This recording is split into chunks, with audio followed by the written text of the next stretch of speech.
Got no issues there. For the proclamation, I want to introduce Monica. Right. Okay. Heavy or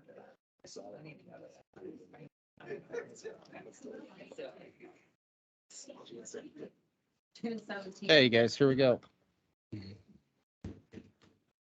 I call to order this regular meeting of the Monument Board of Trustees, April 18th, 2022. Boy Scout Jackson, will you come up and lead us in the Pledge of Allegiance, please?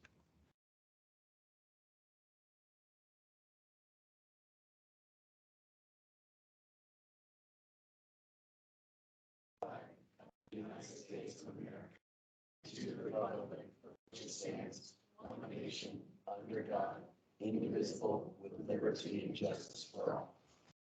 Thank you, sir. Ms. Hogan, will you take roll, please? Mayor Wilson, Here.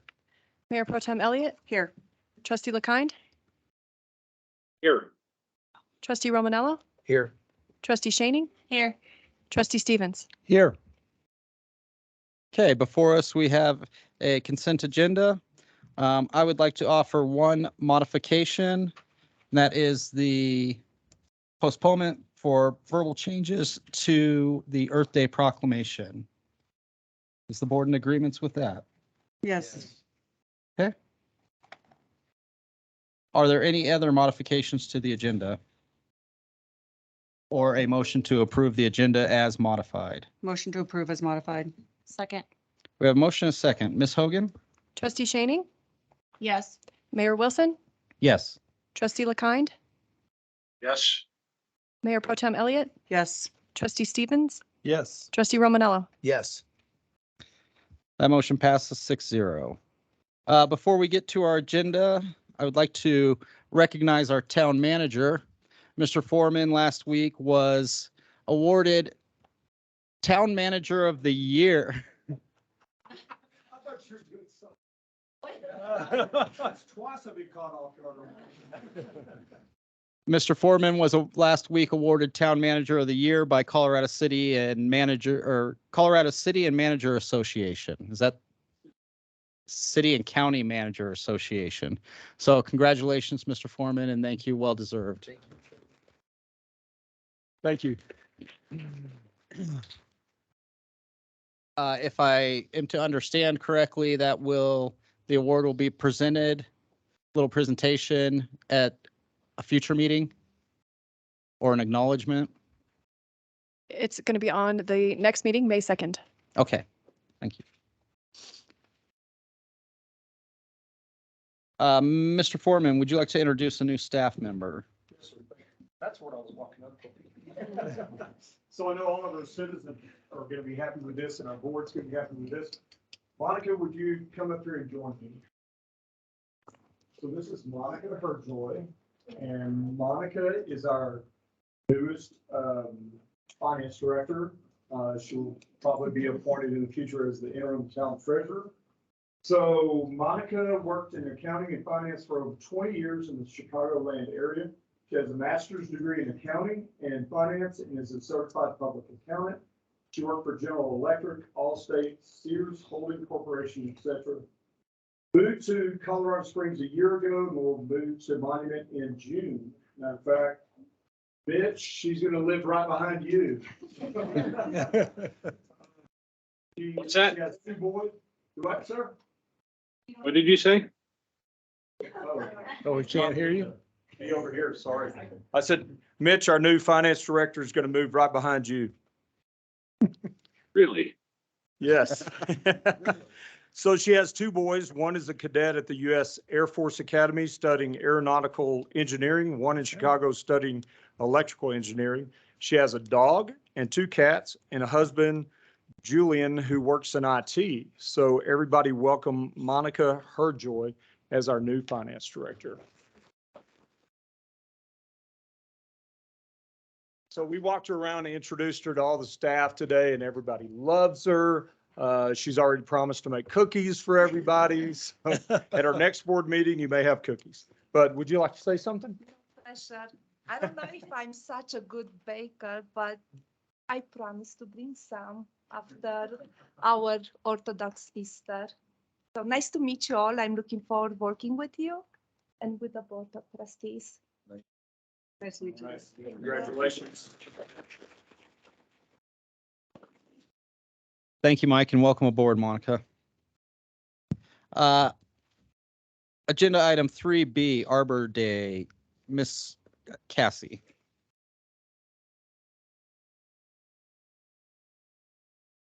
Thank you, Trustee. Good evening. This is a proclamation that you've seen before. Every year it's the same, doesn't change.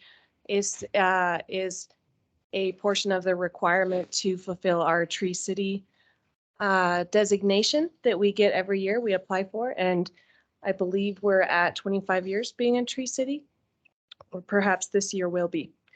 And so with that, I'd ask you to please read the proclamation. Okay, we have the proclamation. Does anybody have any qualms with this proclamation?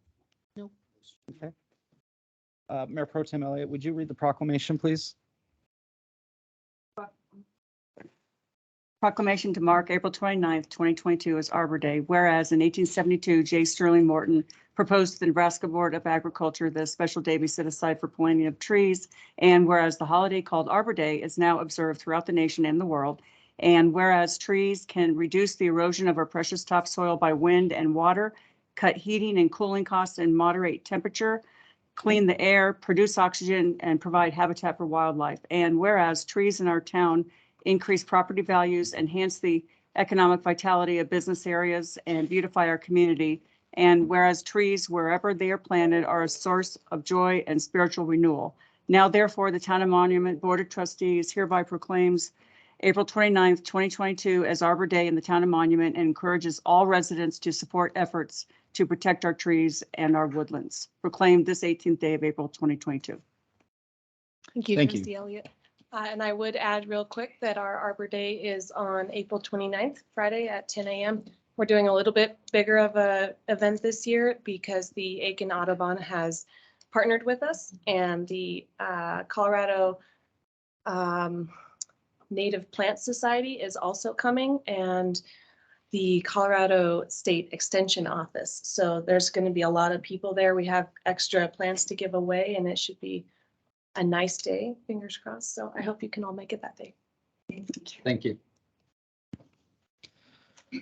Takes us to item 4A, public hearing to consider new lodging, entertainment, liquor license for Secret Window. Ms. Erickson.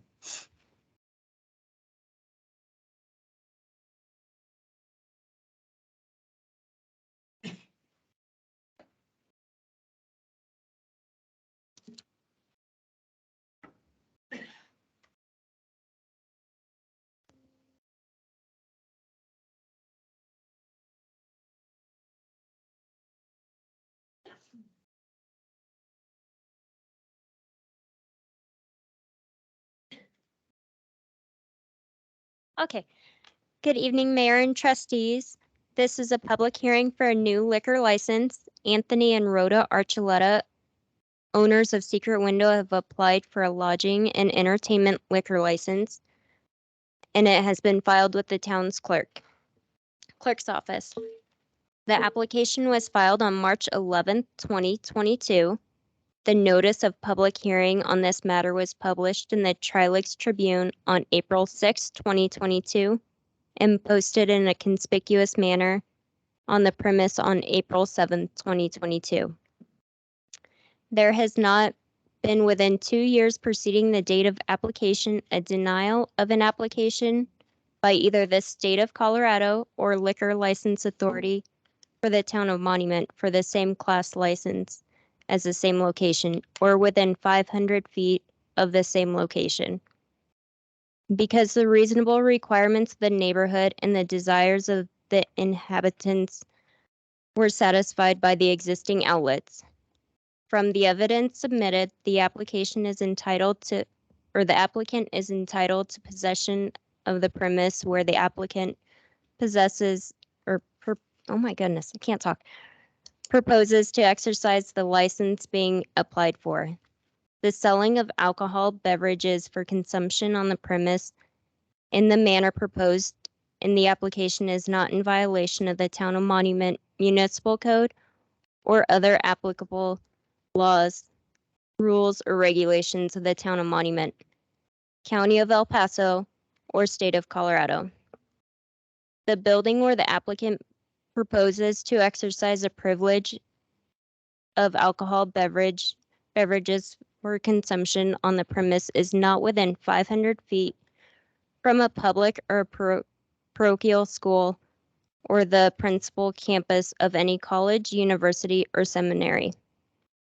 All officers, directors, general partners, and managing members with ownership of 10% or more in the applicant and the registered manager have submitted individual history records and fingerprints for the conduct of background checks as required. An inspection of the premise will be conducted prior to the issuance of a license to confirm the diagram submitted is accurate. The issuance of the local license is prohibited prior to the receipt of the license issued by the state licensing authority. The applicants are present for any questions the board may have. Okay, Ms. Erickson, so this is a completely new liquor license or? Yes, this one is for a lodging and entertainment. They currently have a beer and wine license. Okay, so they have some sort of, Yes. okay. Any questions for Mr. Archuleta before we move to the public hearing portion? Mr. Archuleta, will you come up, please?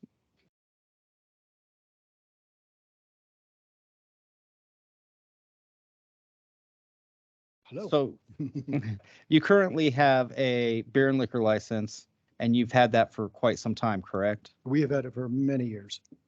You've been there quite a few years, correct? Yes, we've been there going on 14 years. Okay, 14 years. This is a public hearing item, so if we do not have any questions for Mr. Archuleta now, I'll open the public hearing portion of this meeting. Okay, is there anyone from the public that would like to speak for or against this item? Mr. Anderson, do we have anybody online that would like to speak for or against this item?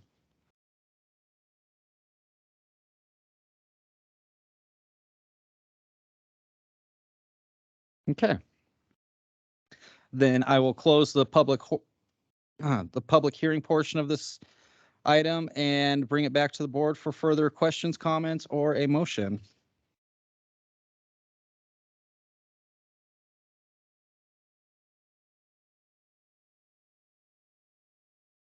So this is a consideration, so it's not stated as a motion, so I'll just move to approve new lodging and entertainment liquor license for Secret Windows at 47 3rd Street.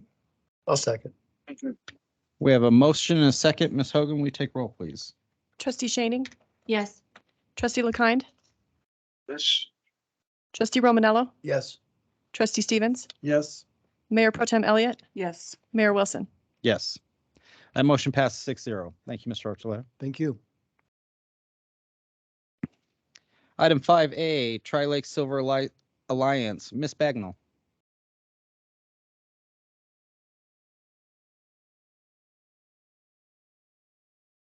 Hello. Thank you so much for letting me speak tonight. As you said, I'm Melissa Bagnall, and I am the president of the board of directors for Tri-Lake Silver Alliance. We are the nonprofit organization that runs and operates the senior center here in Tri-Lakes area. And we also operate and run a thrift store, which is down at 755 Highway 105 towards Palmer Lake. Our community center, senior center, is located on the campus of Lewis Palmer High School near the stadium. So I'm here tonight to update you as well as thank you for the past contributions and funds that you have provided us and helped to support the many, many programs that we run 5 days a week and on Saturdays. And I just wanted to update you of what your money has helped contribute to. So we run social, physical, and mentally engaging programs for the senior centers, senior services in this area. So that what that means would be exercise classes, again, 5 days a week and on the weekends. And those include line dancing, Tai Chi, yoga, and just if a senior wants to add something, we try our very best to include it. Most of those programs are run at low cost for the seniors, or for those that cannot afford it, they're also just granted for a free services. The other thing we do is social engagements. So we run many parties for the holidays, for birthdays, and they do love their parties and their food, so we do a lot of those. We also have card games, crafts, book clubs, chess clubs, and we're always trying to find more engaging ways for people to come in and, again, be socially active and not isolated in their homes. We also do healthcare programs. We provide the place for visiting nurses to do foot care services, which is much needed service up in this area, and they don't always have a place to go. So again, we provide that for the Visiting Nurses Association. Our programs have continued to thrive in the senior center. Our attendance is up 15% this year. Operating expenses, of course, have grown due to the increased attendance. And we continue to offer participation fees at a low cost because of local donors and grants from Town of Monument, the county, Mountain View Electric, Colorado Springs Health Foundation, and other organizations that help donate and keep our programs running. So we're very appreciative of that. So that's been 2021. We've been very busy. We've grown from just open 3 days a week to, again, 5 days a week and on the weekends. So looking forward to 2022, we're asking for your continued support so we can continue to deliver our current programs as well as some new ones. And a couple of the new ones that we're rolling out right now is called Active Minds and Body, which allows caregivers an opportunity to drop off their loved ones or their clients at the senior center for 3-hour blocks so they can go do something on their own, get some mental health, or just relax, read a book. I don't know if any of you have ever been caregivers before, but it's very exhausting, stressful job, especially when you're doing it full time, like someone who's living at home with them. The other thing we're really looking forward to doing is we had to stop doing what we call our senior outings, which is where we take seniors on field trips, if you will. They love Cripple Creek. They love going to the baseball games, the museums. We've gone up to the Butterfly Pavilion. And so we're very excited to get some funding to start that up again. And of course, it was shut down over COVID, but also we lost our modes of transportations. So that everyone's excited about. The other thing in 2022 is we're forming new partnerships. And one of the partnerships we're very excited about is Silver Key. And Jason DeBueno's here. He's the CEO of Silver Key. I don't know if any of you are familiar with them, but they are a very established senior service nonprofit organization in Colorado Springs.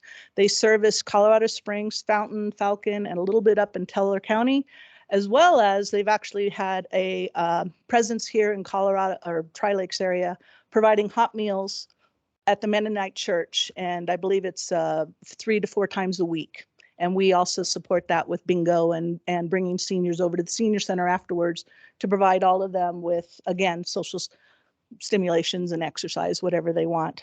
So one of the programs that we are currently launching with Silver Key is it's called Grab and Go Lunches. So as I mentioned, we already provide hot lunches, but there's a whole group of people that don't go over there for hot lunches. So with Silver Key, they bring lunches over to us for people that sign up for it. And these are like picnic lunches, or sometimes they serve as dinners. And so people come by the senior center and we hand out these lunches to them. The other thing that we're doing, and this is, as I mentioned, something we're super excited about, is Silver Key is helping us with the transportation. They've provided a van. And that again goes back to our outings, as well as getting seniors to the center. You may as well be in Timbuktu to try and get someone out of some of these locations to get to the senior center. So there's a lot of isolation going on, and that's a lot of bad mental health. So we're very excited that we have that, and we are currently recruiting volunteers to be trained to be able to drive the van. And then the other thing Silver Key is going to bring up is a behavioral health program. And it's basically a mental help and therapy for isolation, grief counseling, pretty much anything that people are interested in to help with seniors with mental health, which is a very large issue in this area. I know many people think about the teenagers, but the senior mental health is another rising crisis. And so we're excited to do that as well as do our part with any sort of social services and engagements. And in addition to running the senior center, running the thrift store, and running all these programs, we're very excited to also begin reactivating something we started about 3 years ago, which is a capital campaign to finally get our own senior center community building here in the area. So we had laid the foundation, like I said, about 2 years ago, and recently identified that we were missing a skill set, which is a development director. And so we have contracted with a company called Jovial. And so she is managing our donor database, our fundraising campaigns, and filling into areas we just don't have the skill set for. Because currently right now, the Silver Alliance has one part-time contractor who runs all of the programs, and the rest of us are all just volunteers. So we contracted with this person and we're very excited. And I'm hoping in the next 2 to 3 years that we will have the money to either buy, build, or renovate a building here for the seniors.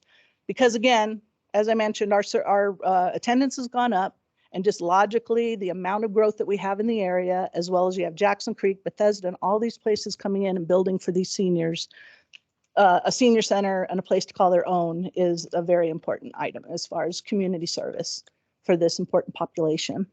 So in conclusion, I'd just like to say that I'm here to ask that you also donate $12,000 for to run the programs at the senior center for this year, and to help keep supporting us as we're supporting the local seniors. But I do want to make a point that this money, this donation, does not go towards the capital campaign. We have divided that. We have divided bank accounts, divided finances, and that's a whole separate program. I'm asking for money to help us just run the day-to-day operations of the senior center. Any questions? Questions from the board? Thank you, ma'am. Thank you.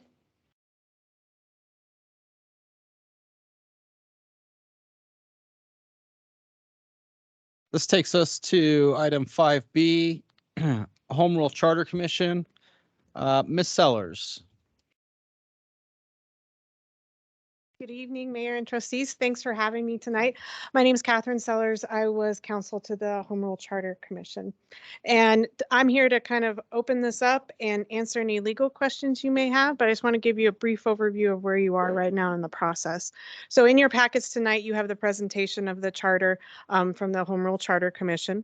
That triggers 2 requirements of this board. One, to refer the matter to the voters, and the second one to set the ballot question. Both of those are done in the resolution in your packet, and I think laid out to you by the town clerk in the cover sheet memo that she provided to you.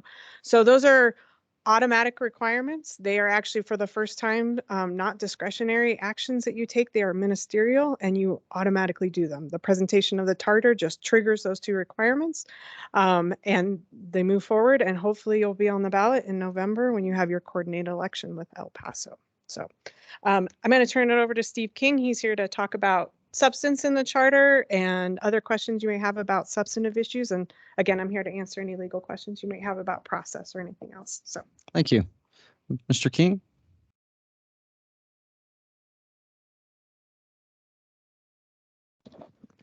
Mr. Mayor and trustees, my name is Steve King. I'm the chair of the Monument Home Rule Charter Commission. Most of the other commission members are here tonight. So if anybody else has anything they want to say after me, feel free. We're here today to ask for your consideration that the Home Rule Draft Charter be placed on the November ballot for voter approval. We are a committee of 9 elected members, and this was a collaboration of all 9 members. This was not the work of one or a few. There are many long evenings working through disagreements, but in the end, I think we have a product that meets the needs of the Monument citizens. Our goal was to protect the rights of Monument citizens and do whatever we could to help the town run more efficiently. We had open meetings and solicited public input. I suppose there may be things some of you wish we did differently, and maybe some things you really like, but the voters hired us to do a job, and I'm confident that we, as a committee of citizens from different backgrounds, delivered a product that the citizens will appreciate, with the helpful guidance of our home rule attorney, Catherine Sellers, and much needed feedback from some town staff, since we don't completely understand the inner workings of town management. The goal was not to take away power from our elected leaders, but to limit power of our town government as the U.S. Constitution limits power of the federal government. And in some cases, the power of our elected leaders was increased.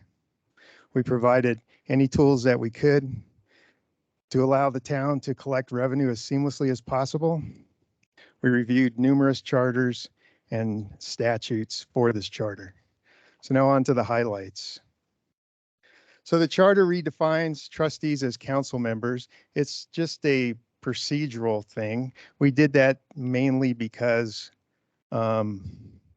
we're starting a new journey together, and we just thought that we would have some changes as far as that goes, just to start anew.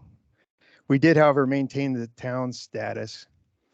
We didn't want to call us a city. We wanted to maintain the small town community, and even at total build out, we would never really be that big of a city to begin with. We reinforced constitutional protections.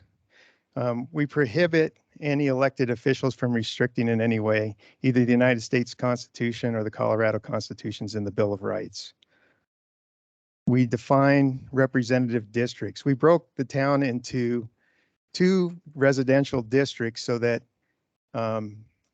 each district could be represented by their own council member, and there will be 2 council members from each district. We felt that the west and the east part of town were different in character.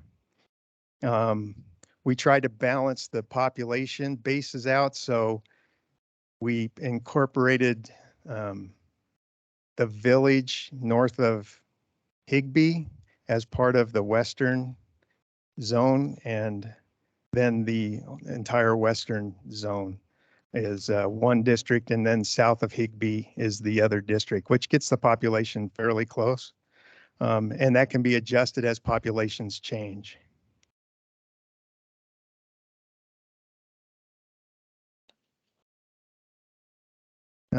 We require a code of conduct. We didn't write a code of conduct. The new council members will establish a code of conduct for existing council members that will be enforceable and requires review every election cycle. So we have to be careful as to not make this too restrictive, and anything we put in here would require an amendment, which would require voter approval. So that would just be a requirement of each council to come in and write their own code of conduct. And every election cycle that could stay the same or get changed. We require that all council members attend meetings. Since we have the digital age and remote participation, there should be a limit to the number of meetings that are missed.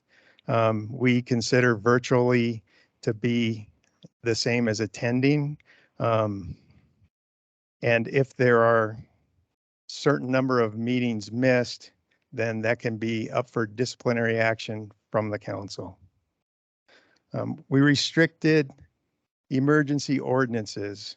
One of them was that should not be a reason to raise taxes. Now, I understand that Tabor won't allow that, but Tabor might not always be here, and we have to consider the future. Or emergency meeting would not be to alter representative district boundaries. And that's because it doesn't require a public hearing to do an emergency ordinance. We restricted eminent domain. So eminent domain cannot be for economic gain. It really has to be just strictly for the community good.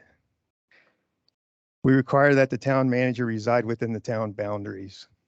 So within 6 months of being hired, the town manager would have to relocate into Monument if he or she wasn't already in there. We did change some of the status of town employees. The town clerk and the town treasurer are currently appointed by council, and then they need to be reappointed after every election cycle, which can be a scary prospect to an employee that is unsure whether or not they'll have a job based on maybe a 4-3 vote. So those two positions would become town employees and be under the observation and control of the town manager. And that also works in the favor of the council, because if the town manager can't control his staff, then the remedy is to eliminate the town manager. But if that position is appointed and that person doesn't do their job, then it shouldn't fall back on the town manager. So we wanted to have it where it was a better position for the employee, and also under one roof, so to speak. We restricted land sales. So any property that is dedicated to the town, most of these PUDs require land dedication. That land would need to be, would stay within the town and not get sold for development. It could be used for public good, like a park or something like that. We maintained the planning commission, and that's a required commission. We combined that with the Board of Adjustments because the Board of Adjustments is a tough position to fill here since there's so few hearings. So the planning commissioners would also act as the Board of Adjustment.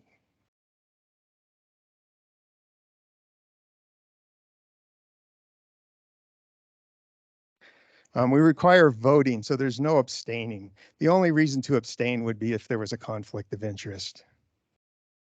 We eliminated collective bargaining and striking, so town employees, including the police, are not able to strike or require collective bargaining agreements. As far as the town financial requirements, we required that the auditors be a different entity every 3 years so that there isn't any kind of collusion going on there, and any problems would be caught quickly and not take years to figure out. So the home rule also by statute allows the town to directly collect sales tax if they so choose to do so, which eliminates the state deciding how much sales tax we are owed. Also allows us to collect hotel and hospitality tax, which we currently cannot do. And there's some extra freedoms in use and excise taxes and any other freedoms that are allowed by state statute would be automatically guaranteed. Because the charter is a guiding document, we tried to not make it too restrictive because, again, we don't want to have an amendment to change it. So this is a framework for which our town government must operate. Council members will come and go, but the charter should remain. It's our town's constitution, and it must be able to survive changes in the landscape of our town. Is there anybody else from the group that wants to say anything? Mr. King, Yeah. I know the group worked many late hours on this, and I thank you for that. Would you mind introducing the members that are here? Certainly. And then the members that may not be here? Okay. Well, who's not here is Wade Longeson. I don't think anybody else is missing, right? Okay. In the front row is Sana Abbott, and then Jen Koopman, Brandy Turner, Shannon Clark, Joel Lusby, Janet Ladowski, and Matt Brunk in the back. Is there anybody missing? I think that's it, right? Yeah.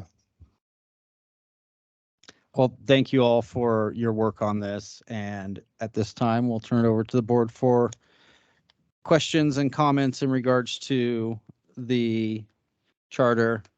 I'll go ahead and start. The sale of land. When we purchase a piece of property to build something on, in the past, we've had to do this where we need to, I'll use the example of a water tank, and it doesn't work out. We find out that we can't do that there. Can we not resell that land? Is that what you're saying? Yeah, no, this is dedicated land. This would Okay. be open space land. Most of it is mouse habitat, so it's not usable anyway. But in each subdivision or PUD, Mhm. when they dedicate open space. Okay, That would require voter approval. Any of the normal business of the town doesn't apply. okay. Thank you. That clarifies it.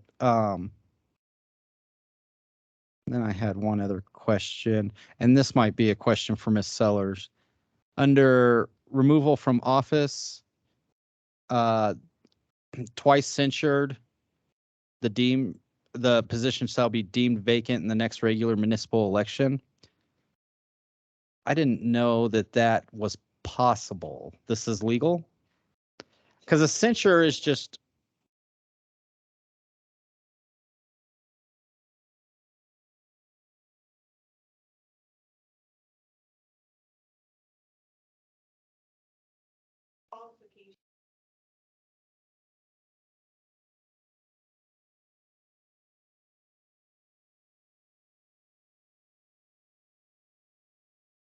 Sorry, I'll start over again. Okay. So yes, the short answer is yes, your home rule authority under the Constitution allows you to set these kinds of qualifications and standards for your board under your charter. So this is something that statutory municipalities could not do because the statute does control. Okay. Yep, Thank you. sure. No, it's a shall. It's a shall. Okay, I'll turn it over to my other board members. Mayor Pro Tem? Oh, go ahead. Has there been any consideration for compensating members of the board and the mayor for the time spent? Was there any discussion related to that? There was discussion, but state statute permits it. So we didn't include it in Okay, thank the you. packet. Okay, We spent it long doing. Mike. Sorry, we have online member. We have online members. It was long discussions over that.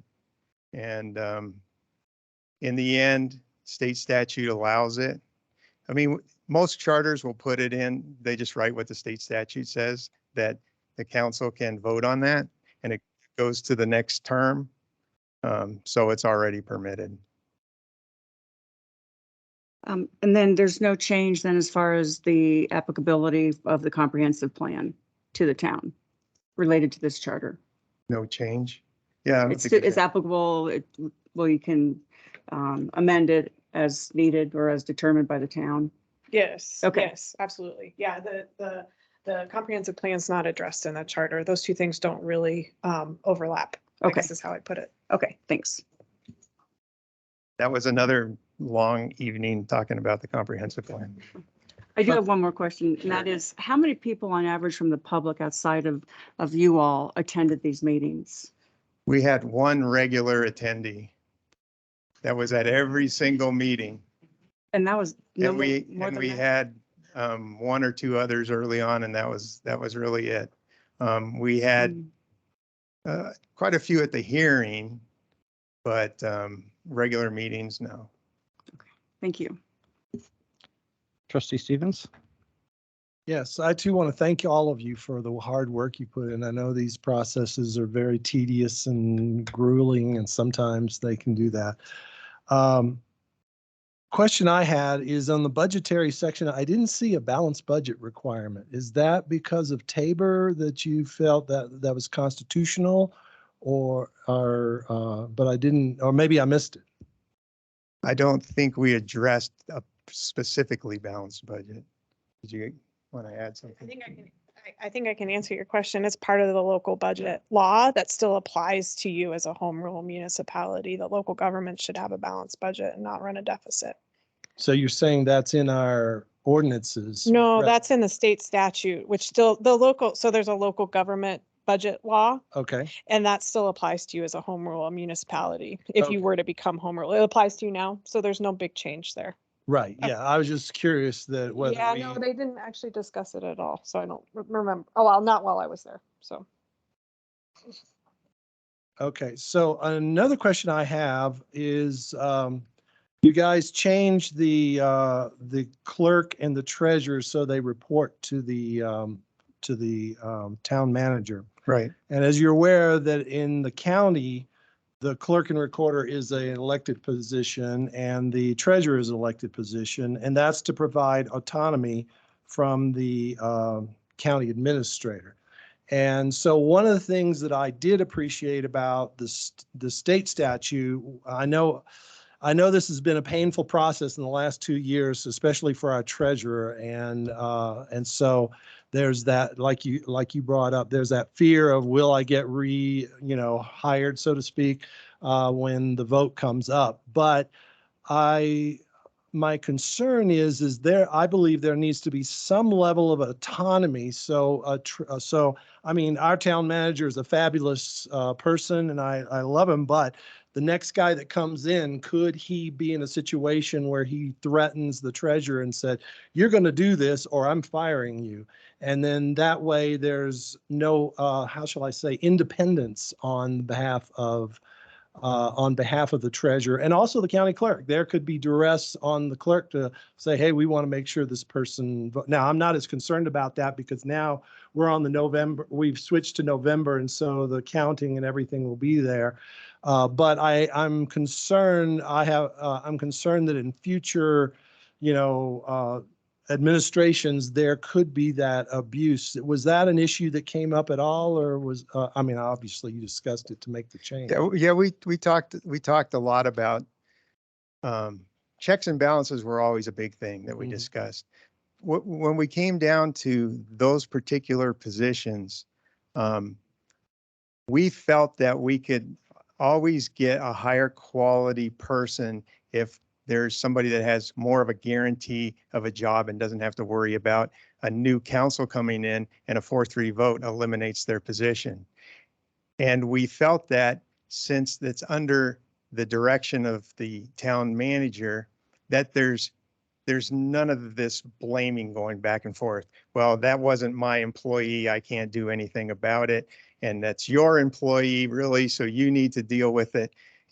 If those positions go awry, it's really the town manager's head that's on the line, right? And so then there's also the who works for who. So our town manager is directing that person to do something, and that person's saying, I really work for the council, I don't really work for you. So those were the considerations that came into play. I think we kind of felt if there was going to be collusion going on, the collusion would be happening regardless of if it was someone that Mike hired, or I don't want to say Mike because this is a future document, someone that the town manager hired or someone that the council hired. So we just weighed it all out and felt that that was the best approach. Do you want to add anything? Sure. So I should confess, I'm also a county attorney in some counties.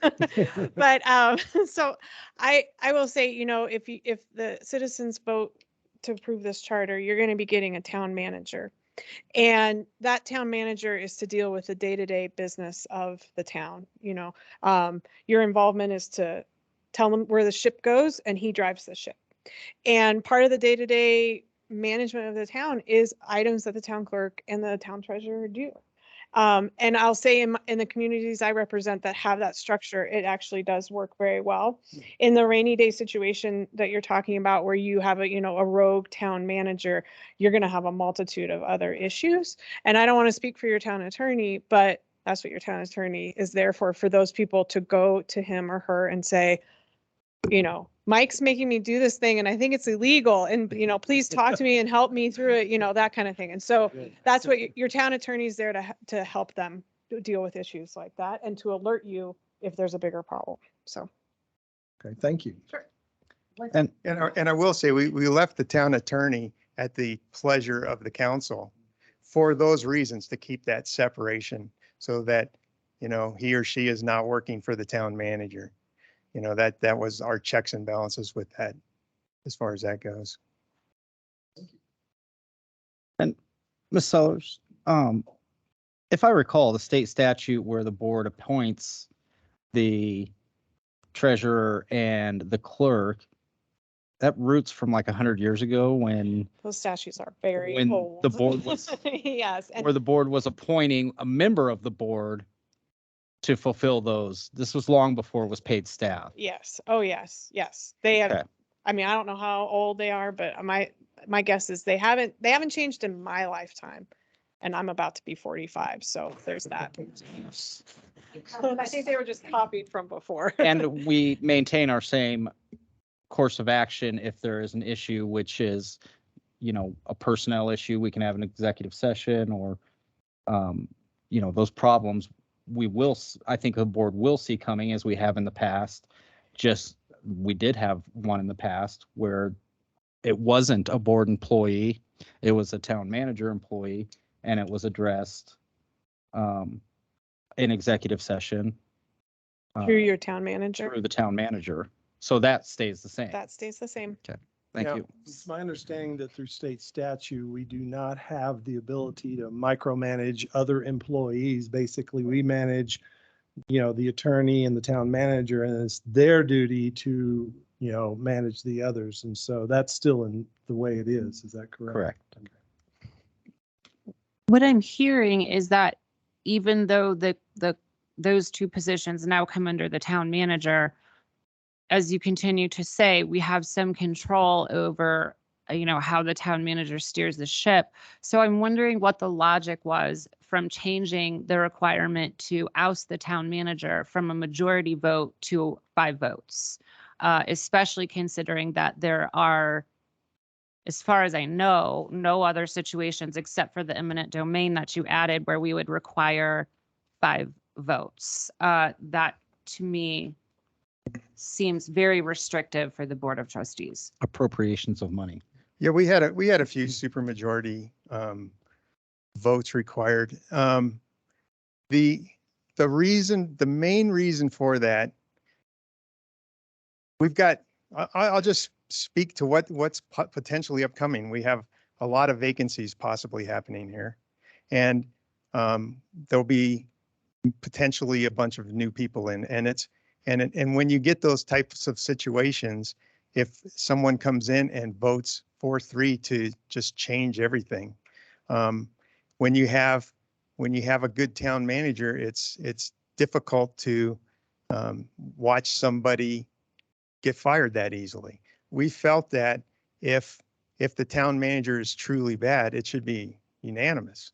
At the very least, it should be difficult to get rid of good town managers. Now, is there a potential downside? I guess there probably is, because maybe it's hard to get 5, but in weighing it all out, that was the reason behind it. We just felt like if the town manager is doing a bad job, it should be easy to get the votes. Okay, I have another question. And again, thank you for the hard work that you've done on this.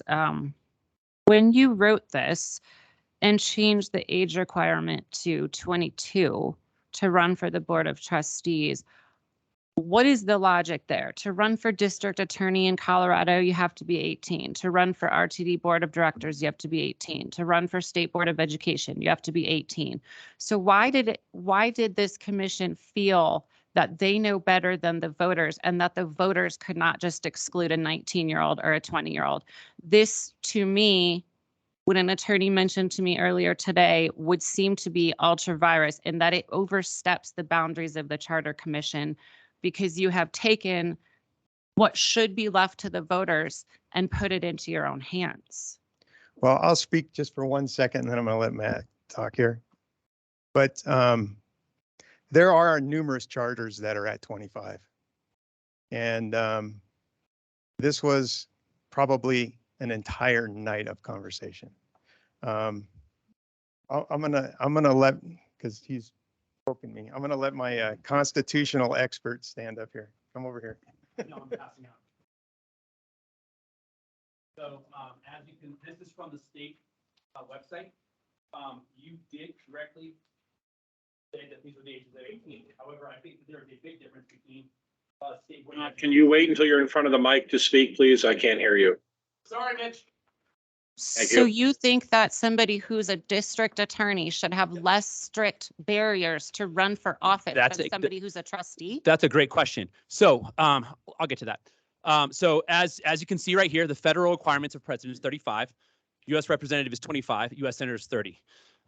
For a governor in the state of Colorado, it's 30. Lieutenant governor, it's 30, because they could then be governor. For secretary of state, it's 25. For state representative, it's 25. For state senator, it's 25. So from those things right there, and those are all constitutional, right? So in the Article 1, Section 2, that's the House of Representatives of the U.S. Constitution at 25. Article 2, Section 1, that's president. And so the one thing you'll notice is that they do not require anything for Supreme Court justices, right? Because the expectation is that they've been trained in law. And so that with the expectation of being trained in law, you're not trained in law at 18. And so from a Supreme Court justice, there is no age requirement because the expectation is they've got an education.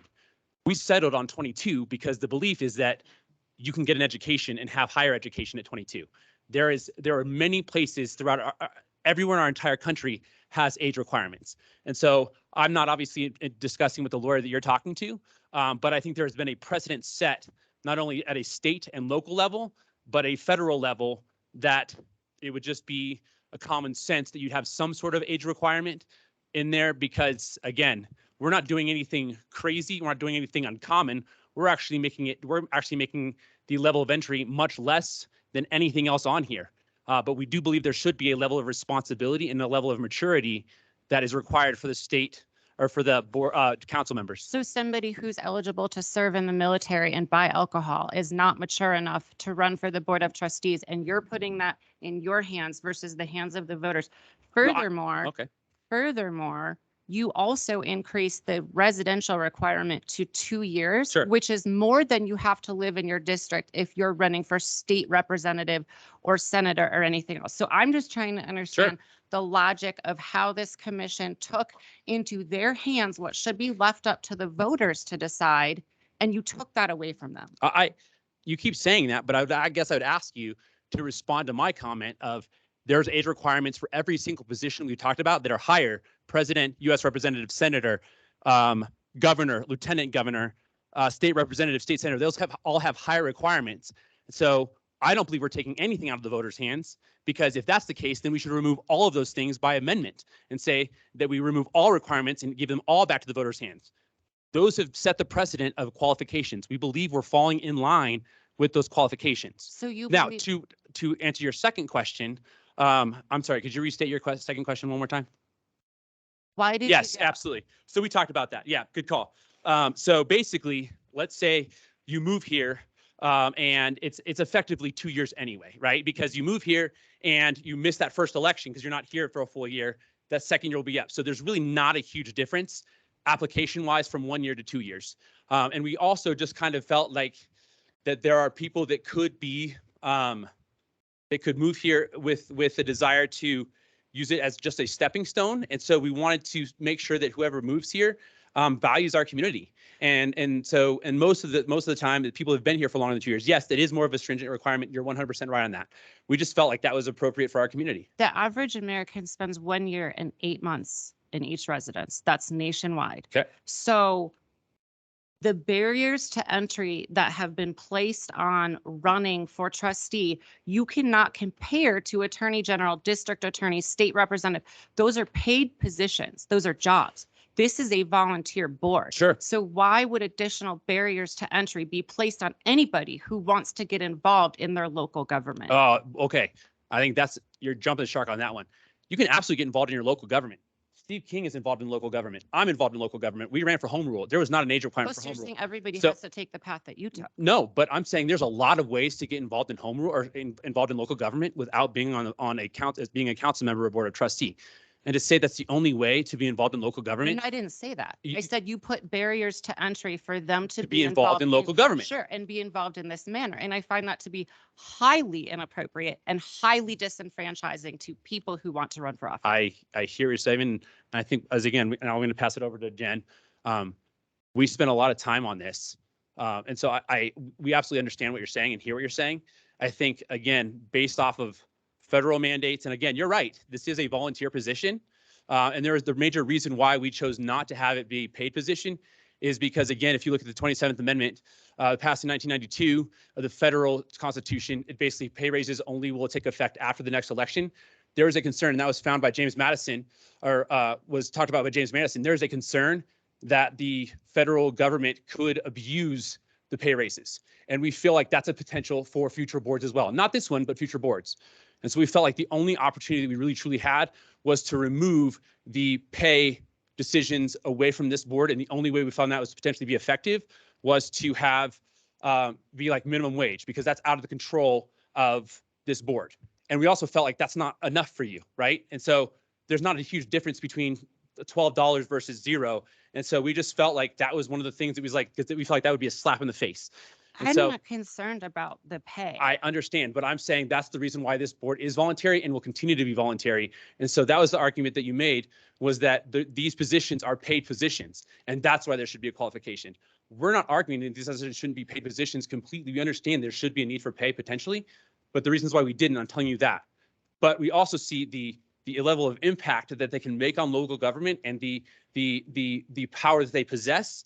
There should be some level of entry to get there, just like there is on every one of these. So you And never thought, okay, the voters have elected us to write this charter. Absolutely. The voters are obviously smart enough to elect the 9 of you and put it in your hands. You never thought we could be overstepping our role by putting barriers to entry to become an elected official in this town?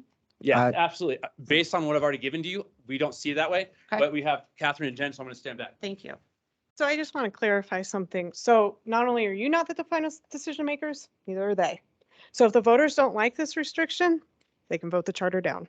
So it all remains in the hands of the voters to make that choice, whether they feel disenfranchised or not, they like the wage requirement or not. So I just want to make sure we're clear on who's the final decision maker. I definitely understand who's the final decision maker. It's that I'm not comfortable putting my name or my willingness to put this onto the ballot when there are people being disenfranchised. So as I stated earlier in my presentation, you don't have that discretion. So it's not, you're not weighing in on the merits. I mean, we can talk about all the elements of the charter, and that's what we're here to do, but you don't weigh in on the merits tonight. You set it for an election for the voters to weigh in on the merits. So it's special. It's a special process. So. I just wanted to address, because we did have lots and lots and lots of discussion on age limits. Many of us have lived in the Tri-Lakes community for a long time. And as you said, we were elected by the voters. And as longtime residents, we determined from what we have seen in our time here that most 18-year-olds, we did not feel understood how it worked. We also decided that in just a year, it's very difficult to learn about monument. There are very distinct sections of monument. There are very distinct, that's why we went to districts. There are very different areas of monument. It's very difficult to learn that as at 18, but even in less than 2 years. Do you have any other questions? Well, I mean, I don't need to answer them, but. Along that line, and I was going to bring that up as well, and also bring up what Trustee Stevens said about the treasurer and the clerk. But along the voting lines, did I read this right? That like, if we appoint somebody right now through 6 months to November, you're going to count that as a term? Because that doesn't make any sense at all. Whoever we appoint this upcoming vacancy, that counts as a full term. I think that's statute. It's the way. No, because when I got elected on mine, it was very clear by Ms. Hogan that does not count as a term for me, and I can run for 2 full terms beyond that because it was only 13 months. And that doesn't seem right or fair at all. So I was wondering what the thought process was on that. That's going to be a Catherine legal question. We can step up, but we also have Randy here. Which section is that? We did take that into consideration, especially on this election cycle, because things could potentially be so short, and really in any situation. But each position on the board is a different term. So you can be an at-large, you can be a district, or you can be a mayor, district representative. So that 6 months on this particular board is a term, but you can then move to a district representative, and at the end of that term, you can move to an at-large representative. At the end of that term, you can move to a mayoral. And at the end of the mayor term, you can go back to your district. So you have a potential, although that is one term, you can only serve 2 terms in that position. But there's many positions available because of the way the districts are broken up. Well, it obviously wouldn't apply to this person anyway, but it's the point that I was wondering on that, what your thought process was. So you're assuming that, so let me clarify this then. So if it's somebody from District 1 whose position you're replacing. Okay. Ms. Sellers, let me know if I'm right on this as I finish. Okay. So person, District 1 is out, and for whatever reason, you appoint somebody for that. That's considered to be a District 1 and they can run at large right after that. Yes. Is that correct? Okay. And then they can run for mayor. Right. And then they can go back to their district. Or they could do 2 at larges. And then they can go, exactly. 2 terms each. 2 terms each position. Okay. It's not really. Well, at least it gives me insight as to what your thought process was, which I think is what we're all here for. Yeah, because it does look like it really limits. Just so we don't go round, not that we're all, maybe she's not done, maybe Trustee Stevens wasn't done, Trustee Shaney wasn't done. But I think topically sometimes makes the most sense. So what got me kind of was, and I understand, well, Ms. Sellers, how many municipalities and communities do you see in percentage that run with the 4 offices reporting to the board versus the way you're proposing it? Let me ask you that first. It's more a triangle where you have the manager at the top and everybody reporting to the manager. I think. Not even with the attorney being reporting to the board? Oh, yeah, I'm sorry. I always consider the attorney outside the totally scope of that. I'm sorry. I didn't mean to confuse you. And that seems to flow well in a lot of cases. Yeah, I mean, I represent another home rule that has the, clerk and the actually police chief and the town manager all reporting to the board. And we have some issues sometimes. I mean, those 3 people right now all get along, but when they don't, it's messy. There's actually sometimes no willingness to cooperate, I would imagine. Okay, but then and I heard Mr. King on the 5-member, and yeah, believe it or not, sometimes it is hard to get 5 votes. I'll tell you that. But the combination of those 2 seemed to puzzle me. And I don't know if anybody ever processed that. So if you're going to put that, of course, the attorney, we'll just always assume separate. So if we're going to make a real strong town manager in that way, why make it so hard to get rid of them? It would seem to me that if you're going to give that much there and something was wrong, you keep it at a 4-3. That's the way I would look at it, especially to your point, because it can work both ways. And it does work both ways. So I'm not criticizing what you did. I'm trying to get in your head.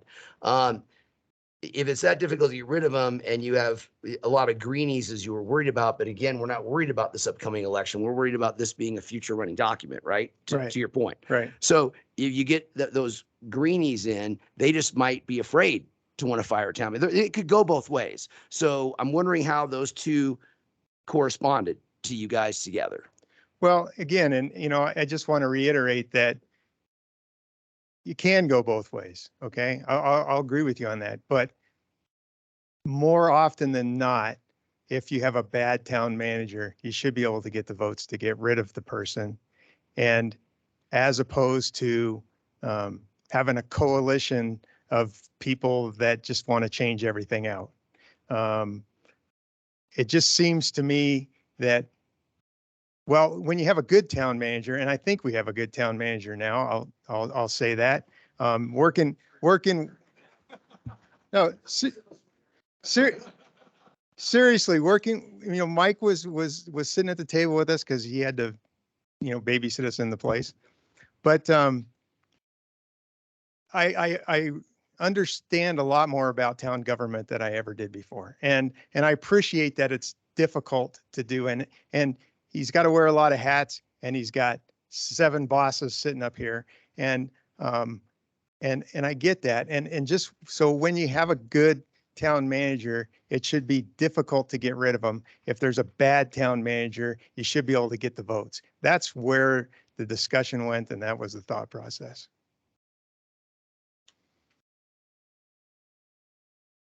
Other questions from the board? Mine, everything, I think we all concurred on the biggies, and those are kind of done. The rest of mine are just kind of real logistics that aren't as value-based, if you will, just because we got this over a holiday weekend and I didn't have enough time to do the research or make enough phone calls. Is the recall initiative referendum the same a vote percentage as it was before? Or have you changed that? Statutes. You left that alone. Left that alone. Yep. And the last one was the emergency vote. That was always 3/4 before. And you said 3/4 now for any type of emergency procedure or emergency. Yes. Okay, that was it. Is that For me. 3/4 of the board or 3/4 of members present? Present. Okay. And I will say, you know, sometimes we got into the weeds on this for sure, because that's just the nature of it, you know.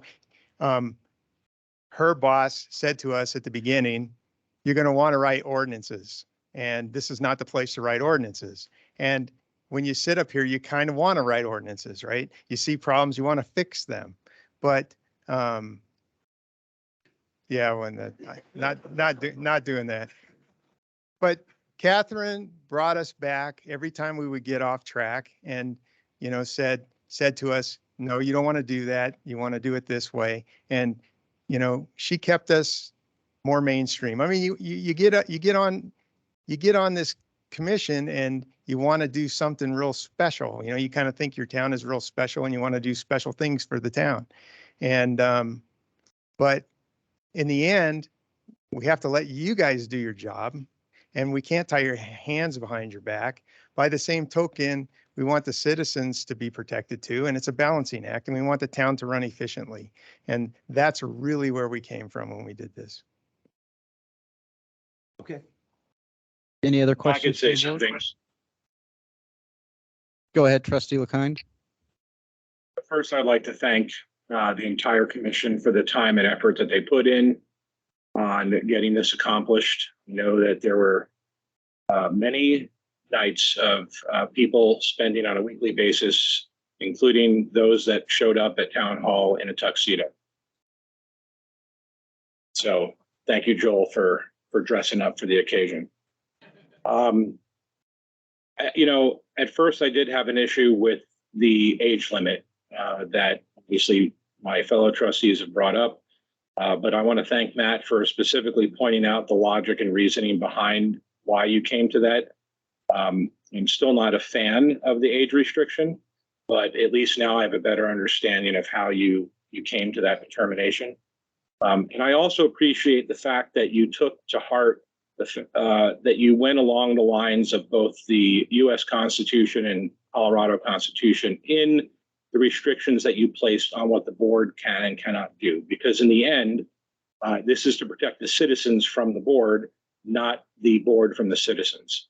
That's how the Constitution works, and I believe that you've accomplished this with your writing. So I wanted to thank you with how you put that document together. I had one other one for Thank Ms. you, Matt. Fellers, I think, on a legal line. So when they get this ballot, obviously the Home Rule Commission's not going to be a ballot. Are they going to get like a one of those like blue informational pamphlets from the town? Or are they going to have to go to the website? Or what's going to be the process for citizens to read this through? So you do have to publish notice, old school. The whole entire charter has to be published. So there'll be that.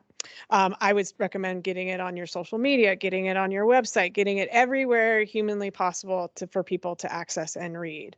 I don't believe it will. I don't know if it will come in the blue book or not. I don't know.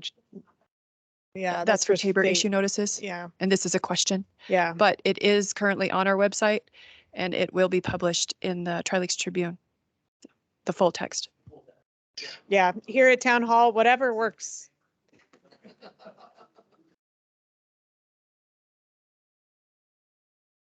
Any other questions from the board? That's all I've got.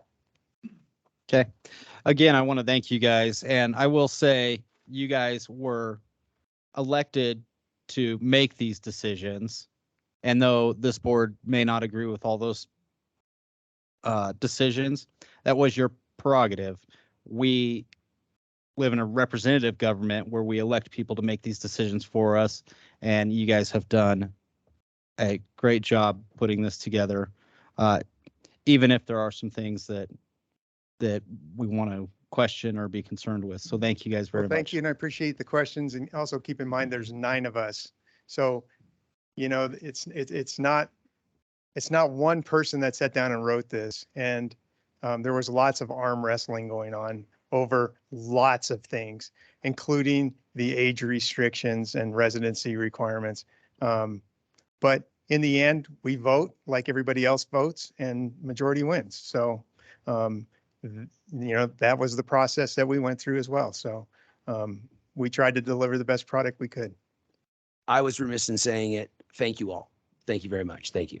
Thank you very much. Thank you. Thank you.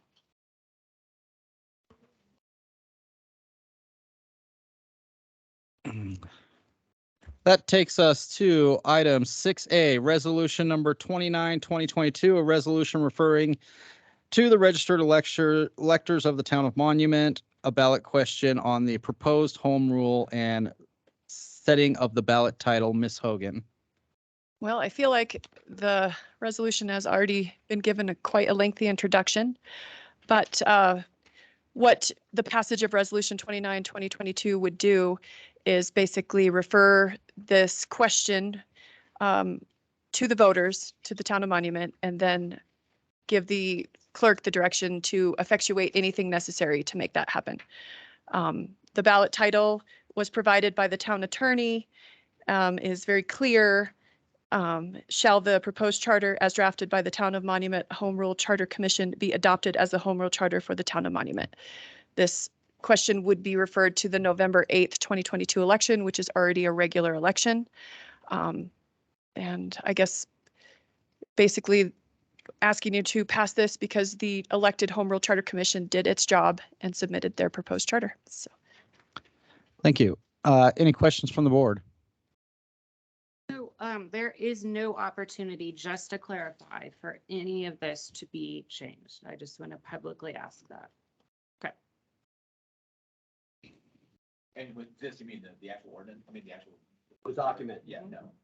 So in the resolution, we're primarily setting the date for the election and the title of what goes on. That's what we're voting on. And giving Ms. Hogan the power to do what's necessary to make the election happen. Okay. And just to clarify also, and also for public record, my understanding, Mr. Rivera, and you can clarify this and maybe speak to it in the analogy that you made about an election with Ms. Hogan, for example, what you told me earlier. The one I asked you to remember. Yeah. But basically, let me, can I finish my thought? Yeah, go real ahead. quick? So just for the public is, you know, this is something that we started as a board saying, hey, we want to go to home rule. So the process was we give it to the voters in a ballot and had people come in.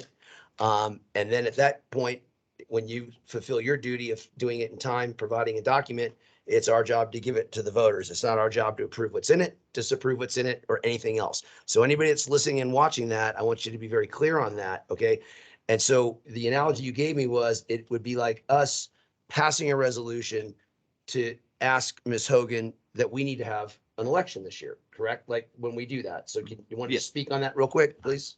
Yes, I believe Ms. Sellers said it best when she referred to it as a ministerial duty. So that's exactly what it is. It's a ministerial duty. You have no opportunity to opine as to the merit or the. Oh, you have opportunity to opine as to the merit, but you don't have any opportunity to change the content. And you started this process by passing an ordinance which asked for an election to establish a home rule commission, and that home rule commission was established through your acts. They were elected, and they were discharged with the duty or given the duty of drafting a proposed home rule commission. They've done so. They've discharged their duty, and they've now presented that proposed home rule charter to you. And upon the presentation, your discretion is very limited, and basically you're to accept it, refer it to the voters, and let the voters determine whether they want to pass it or not. Any other questions from the board? If not, I will look for a motion. Make a motion to approve resolution 29-2022, a resolution referring to the registered electors of the town of Monument, a ballot question on the proposed home rule charter and setting the ballot title. Second. We have a motion and a second. Ms. Hogan? Trustee Stevens, Yes. Trustee LaKind, Yes. Trustee Shaning, No. Trustee Romanello, Yes. Mayor Pro Tem Elliott, Yes. Mayor Wilson. Yes, that motion passes 5-1. Takes us to item 7A, item 7A, discussion item, bill tracker on the town website. This is a board discussion.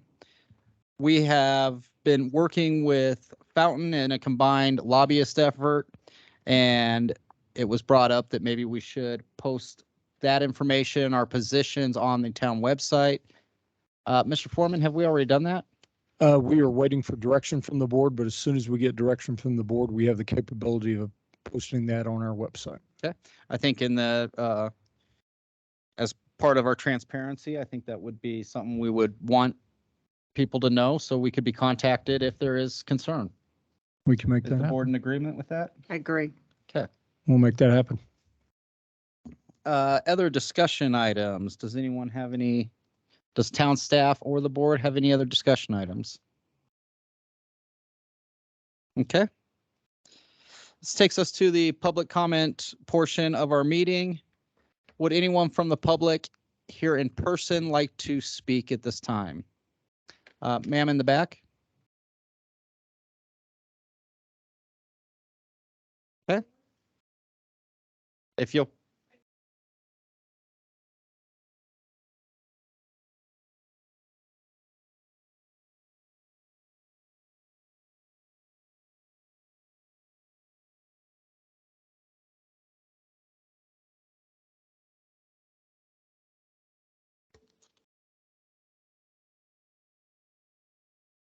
Should I fill this form out? Yes, please.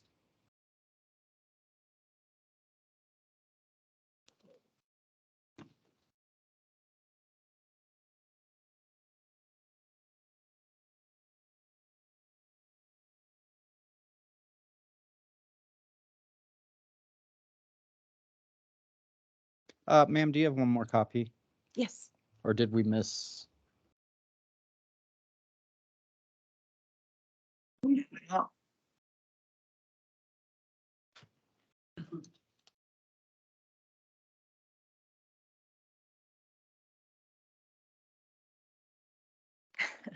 Okay, I know I have only 3 minutes, so I typed this and it fits exactly in 3 minutes.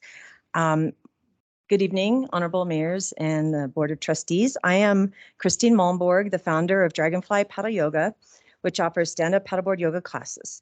I respectfully come before you this evening in hopes that I may give you cause to thoughtfully reconsider not shutting down my business.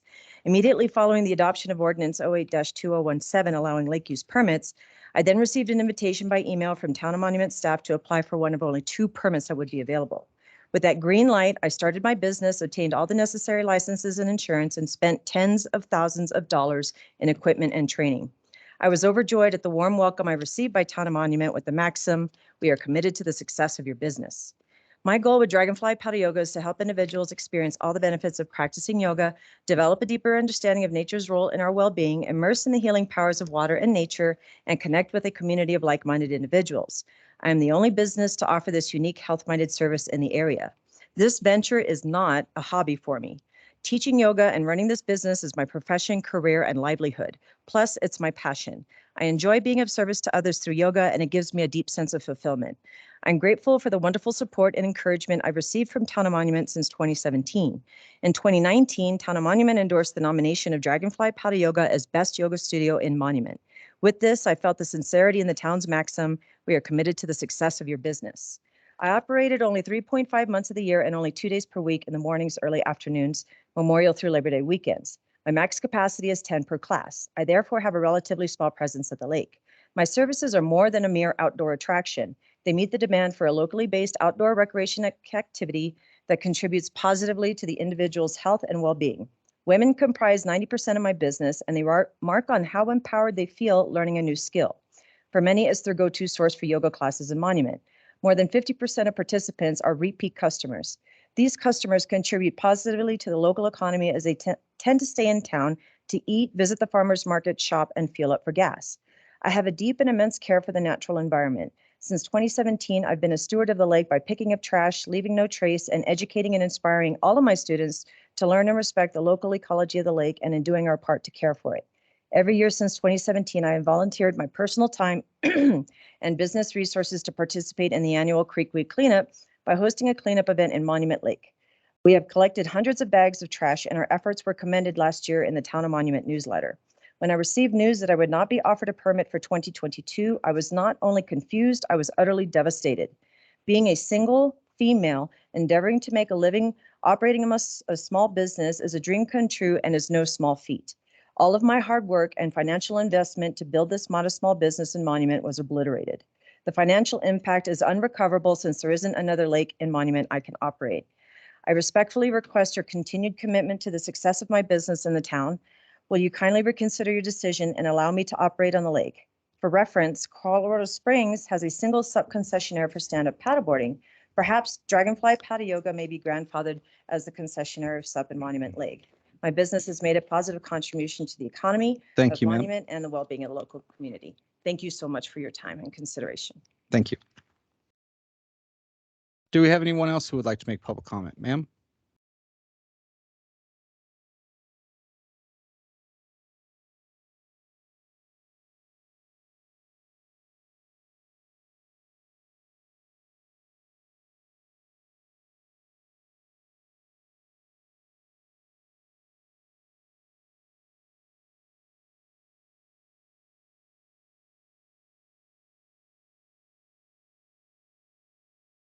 Hello. Thank you for allowing me to speak briefly. I'm here to support Dragonfly Paddle Yoga. And just full disclosure, she is my sister. So I have that in mind. But I've been a resident here in Monument since '98. And we moved here to Woodmore then. And once we had children about 11 years ago, we moved into Kings Deer and are excited to see the growth that's happening in Monument, the positive growth. I mean, and there's of course some negative as well, you know, the growing pains of that. But what, you know, I, as a resident, what I look forward to is that positive growth that, you know, we can enjoy staying in our town to eat or have commerce or do recreation and that sort of thing, and not just be living here and have to go elsewhere for those things. And so I feel like with Dragonfly Paddle Yoga and being able to have use of the lake has brought a really positive and unique thing to Monument that not very many places can say that they have that. And also, as with her being a good steward of the lake, my kids have been able to participate in the lake cleanup, and we also encourage our other neighbors to come out and enjoy the yoga and that sort of thing. I mean, you can go out there with a paddleboard and, you know, or go fishing or whatever, but the unique aspect is that she's teaching a class.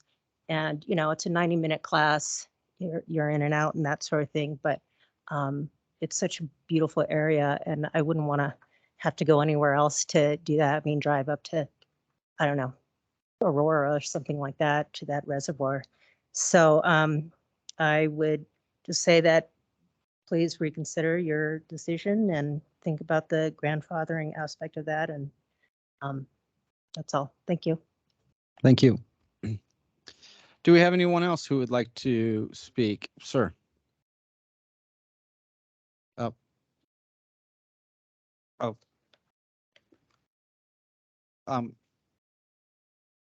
Okay, I guess you'll be next, sir. Sorry, that was there. I'm sorry. No. Go ahead. I was too.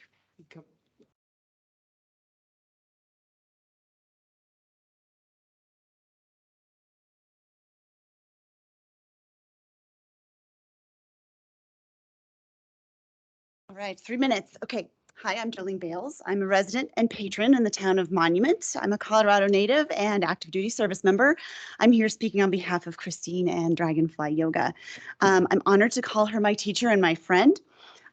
She is a teacher of yoga in the very dynamic environment of paddleboard and truly respects and honors the lake that she practices in, not only Monument Lake, but the other lakes within the local area. And she shares this beautiful gift of nature and peace and tranquility with the utmost respect with those that live in the area, as well as the people and the animals.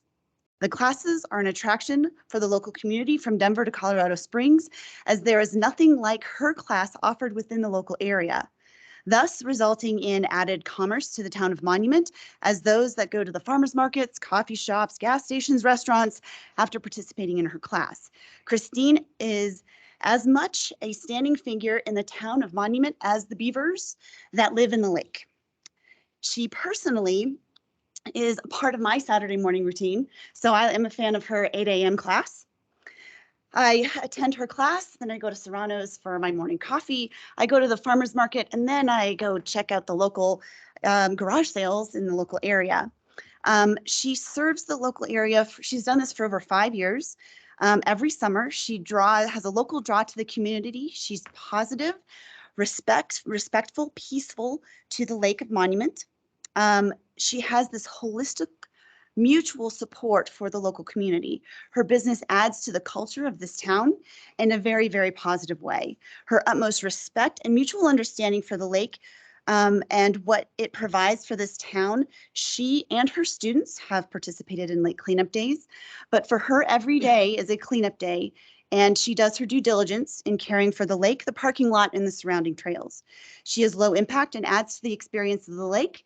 Christine provides a way for others to enjoy a beautiful Colorado summer day in a way that can only be done in the middle of a lake, challenging her students and building confidence through the practice of yoga on a paddleboard. The practice is unique, challenging, uplifting, where class is non-invasive and encourages others to be all-encompassing of what the lake has to offer in a very healthful way. So Christine and Dragonfly Yoga are second to none for a work ethic standpoint, and as well as a high-quality entity that improves the local culture of the Monument community. So thank you for your time, Mr. Mayor, Board of Trustees, in consideration in granting her a permit to continue to work this very unique business in the Lake of Monument. Thank you. I think that was even under. Thank you. Sir?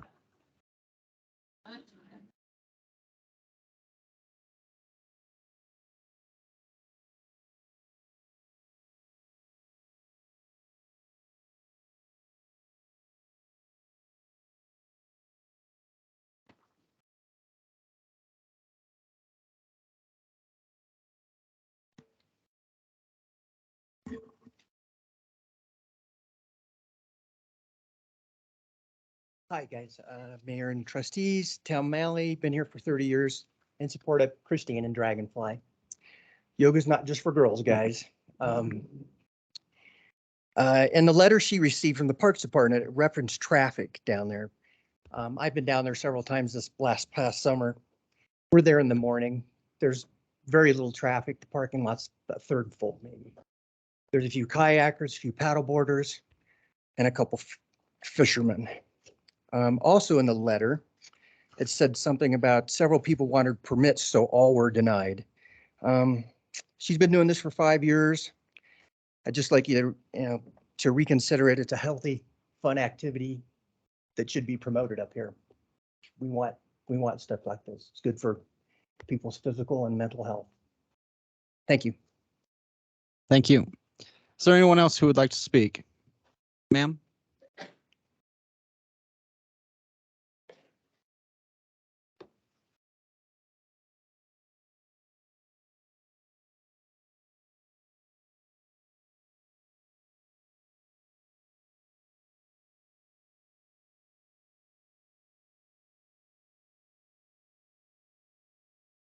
Good evening. Thank you for allowing me to speak. I'm Amy Smith, and I've been a resident in the Tri-Lakes here for 22 years. During my 22 years, I have been to Palmer Lake a million times. We go there to play on the playground. We go there to fish. We go there to ride bikes. We have birthday parties. We play Frisbee golf. We play Little League games. You name it, we've done it at Palmer Lake. In those 22 years, I have been to Monument Lake 8 times. Only 8 times in 22 years. Twice I went to take my son fishing. And twice we went and got there and we decided to come home because there was really nothing to do there. There's nothing to do at Monument Lake. And then 4 times I went to Monument Lake to do paddleboard yoga. Paddleboard yoga and Monument Lake gives us a demographic like myself something to do at Monument Lake. I don't want to go fishing at Monument Lake. I don't want to sit in my car and get high in Monument Lake. I want to go and do paddleboard yoga. And it's something that is a draw for the lake. We don't just make any noise. We don't disturb anyone. We don't leave trash in the parking lot. And after we do our paddleboard yoga, we go to brunch in Monument. We shop in Monument. We go have ice cream in Monument. We do things in Monument. So we're supporting the town of Monument. We think the town of Monument should support local businesses like Christine. So I respectfully ask you to reconsider renewing her permit so that we can continue to do paddleboard yoga and you can expand the appeal of Monument Lake to other people.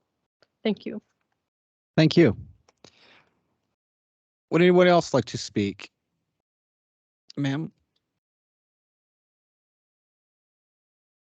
Not terrible.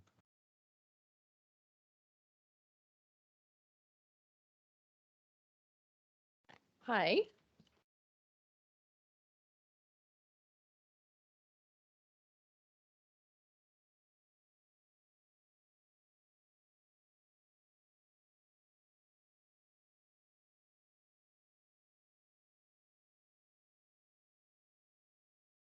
Hi, my name is Michelle Justice. I am here. Thank you for letting me speak. I'm here on behalf of Christine and Dragonfly Yoga. I am a native of Colorado Springs. I know growth is really hard. I've lived here a long time. I've also lived in Monument in the Shiloh Pines area, right on the lake. I also have not been on Monument Lake except to do paddleboard yoga with Christine. I never went there even when I was living in Shiloh Pines.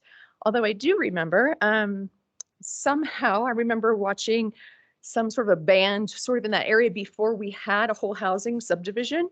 And then we thought there would be traffic. And so we made a parking lot right between the park and sort of on the other side of that housing subdivision. So there wouldn't be a lot of congestion and parking, but I don't really ever see any cars in that parking lot. I'm saying it could be a suggestion that maybe if people were concerned with traffic or parking down by the lake, that we as the paddleboard people could actually park up in that parking area, which is what it was made for. I would like to also say that I'm a yoga instructor at Tri-Lakes YMCA. I am a student of Christine's because she's an excellent yoga instructor. She also teaches people how to paddleboard. Yoga, takes pictures at the same time. Everything she does is very safe. If I were to have to bring my paddleboard there and paddleboard on my own, I don't think as safe and as confident as what I was doing is when she is leading. I don't know that I could say that about anyone else because I know that about her class and where she's at. And as an instructor in this community, I can tell you that I would refer to her to anyone who was interested in that.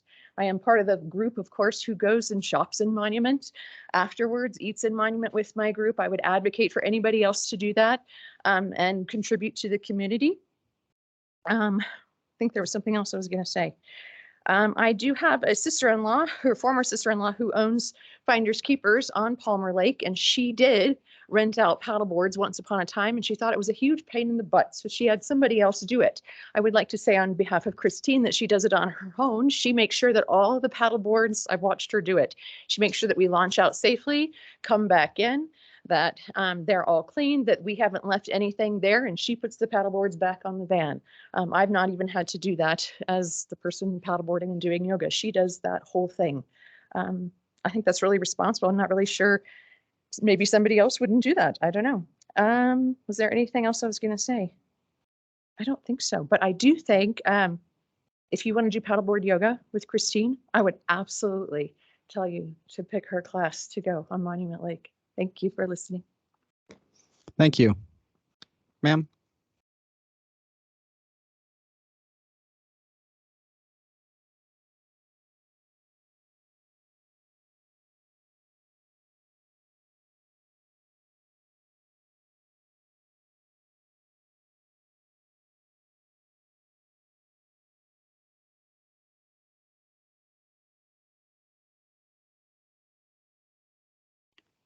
Hello, Board of Trustees, Mayor.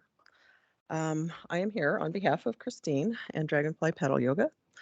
I have been a resident of Monument for 12 years, Woodmore specifically, and I have lived in Colorado Springs all my life.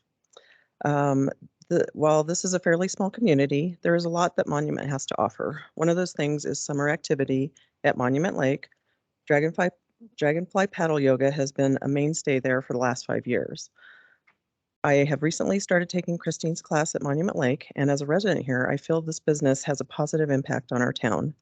It brings people to our town that support our economy and the businesses within, as well as promoting one of the most amazing things about Colorado and Monument is the outdoors.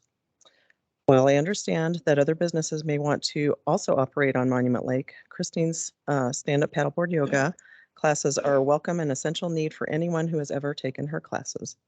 I am fully committed to supporting locally owned businesses, and Dragonfly Paddleboard is no exception. Not only has she been a remarkable small business owner that offers exceptional classes to people in and outside of our community, she's a good steward of keeping Monument and Monument Lake a beautiful environment by organizing cleanups around the lake. I and many others are looking forward to this summer on the lake doing yoga on paddleboard, and it is my hope that you will reconsider Christine's request for a permit. She is an essential part of this community every summer, and it would be an injustice to the community as well as her current students to decline this request. Thank you for your attention and consideration for this matter. Thank you. Is there anyone else who would like to speak? Mr. Sir?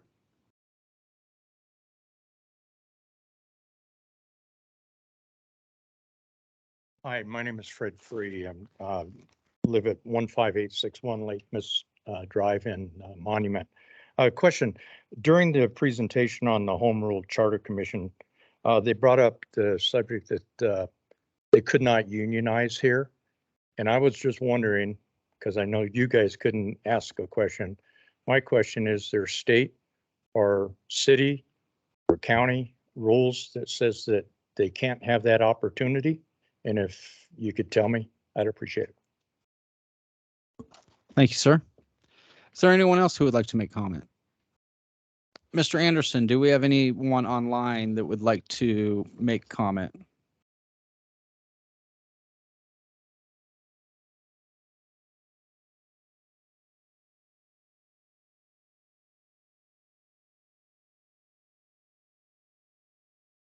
Miss Gilly, if you would like to make comment, please go ahead. You are currently on. Thank you. Okay, go ahead. Thank you. I'm here to speak on behalf of Christine Malmberg and Dragonfly Paddle Yoga. I am a former student and hope to be a continuing student of hers on Monument Lake. She's been an asset, I know, to the community and to myself. I have been, when I was introduced in 2018 to her and started attending her classes, it was a great way to, combine yoga and being on the water. And it's actually been a great source for trauma therapy for me. I'm getting a little emotional because it's something that's really important, and I hope that you'll reconsider her denial of her permit and allow her to continue to offer her classes on Monument Lake, not just for this summer, but all ongoing summers in the future. Thank you. Thank you. Mr. Anderson, do we have anyone else online that would like to make comment? Okay, at this time, I'll close the public comment portion of this meeting, and we'll move on to item 9, board authorization items. Ms. Hogan, item A. Yes, the Girls of the West and the Pikes Peak Range Riders would like to present to you on May 16th. Okay, they come every year. May 16th, good with everyone? Yep. Okay. Additional board authorization items. I would like to I would assume next meeting, bring forward the suggested overnight parking ordinance. Make it a discussion. Yes, thank you for clarifying that. Make that a discussion item. Absolutely. Yeah. Okay. Mr. Foreman, did you have that one? I'm sorry, I was talking while you were talking. My bad. We would like to bring a proposed overnight parking ordinance to the next meeting as a discussion item. Gotcha, sir. Also, somebody will have to refresh my memory. Last meeting, we discussed about opening up letters of interest for our empty seat here on the board. Yes, you gave me direction to follow the example of the last vacancy. Okay. And it's been published in the Tri-Lakes Tribune and will be for 2 weeks. It's up on our website, and social media posts have been put out that people are to submit a resume and a letter of interest to me and by April 29th, and they're supposed to show up May 2nd. Okay. Thank you for the clarification on that. Does anybody else have any board authorization items? Okay. That takes us to Board of Trustee comments. I'm going to start this, and I think there's some other questions. Mr. Foreman, we changed our permitting policy completely for a specific reason. Do you have anything to add to that, or would you like to resend out that change to the board to remind us what we changed and why? Let me update you where we're at on this. Monument Lake's an extremely popular location for our community. We've had a tremendous increase in patrons. We have more businesses that want to use the lake than the lake can handle. We can't pick winners and losers for businesses. We enjoy the business that's out there right now. We think they do a great job. But we have other people that want to use it for business also. We're currently meeting with Colorado Springs to review their process for choosing vendors for the town. When we complete this process, we're going to bring this back to the board for direction moving forward. There's crowding, there's parking, and there's conflicts with anglers and other water sports out there. That's some of the issues. So we'd like to have time to complete a review of this and bring this back to the board. Right now, we believe that they can still use it for paddleboard out there. Right now, we're just not issuing permits. So we're not going to issue a permit right now. And we're not going to have them be the vendor of choice for the town of Monument until we figure out what the process is going to be. And we bring that to the board and get approval from the board. Okay.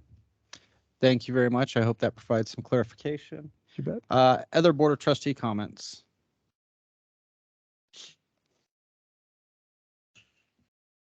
Hearing none. Do I have a motion to adjourn? I'll make a motion to adjourn. All in favor? Aye. We are adjourned.